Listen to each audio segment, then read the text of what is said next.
What should they do? Should they stay back in India? Should they do a gap year? A lot of confusion is there.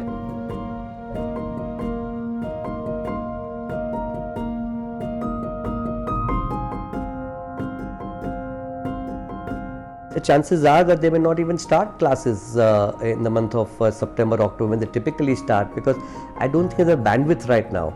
They don't have attendance in their offices. They don't have things which are going to be ready. So they will require time. So obviously the next best alternative is to do online classes from whichever university you're going to be going to. And that of course is a challenge, because the whole experience of going to a foreign university is that first week of orientation, that whole camaraderie which you build up out there, which you obviously when you do virtual classes, that's not going to happen. Also when you start classes in January, to adapt to colleges is going to be very challenging because of weather. People are not used from India. When you go to America or to England, the weather is so different in January. Everything is not as good as it is in August, September. So I think it's a very trying time.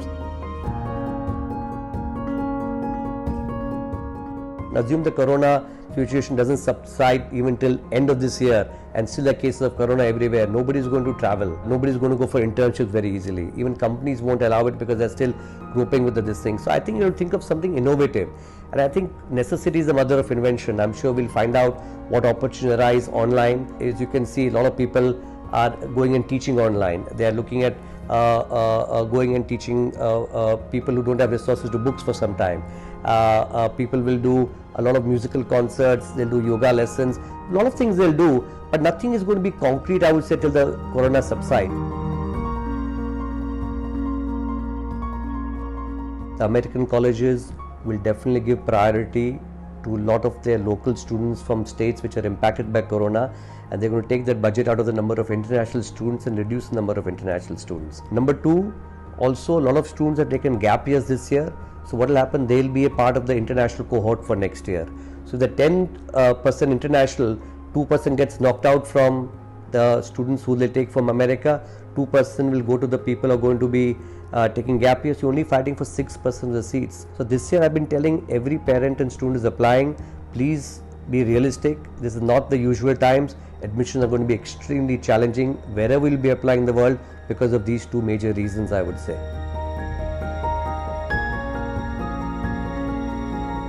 What I have seen suddenly in the last 1 month, there's been a spurt of students applying to Indian colleges, whether it be Ashoka, OP Jindal, or whether it be Symbiosis or Flame, whether it be NMIMS or Christ, whether it be Kriya.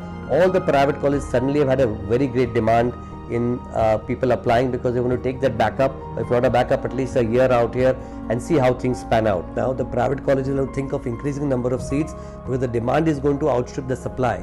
And I think this is also a time a lot of private colleges should seriously look at even introducing distance learning courses, because what is happening today, there are no distance learning courses unfortunately of quality available in India, bearing a few.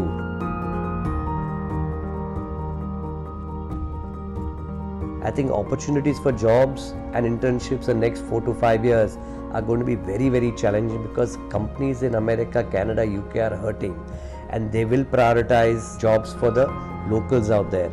So be mentally prepared. If a child is going abroad, and that whole American dream which was intact for so many years, where you would go there, do internships, get a job, do a postgrad degree, and either come back or stay there, that's all going to be completely disrupted. Parents and students should be prepared and embrace the fact that they would have to come back to India, and they should look at opportunities in India very favorably and come back with a very positive mind, because India is also a very happening place.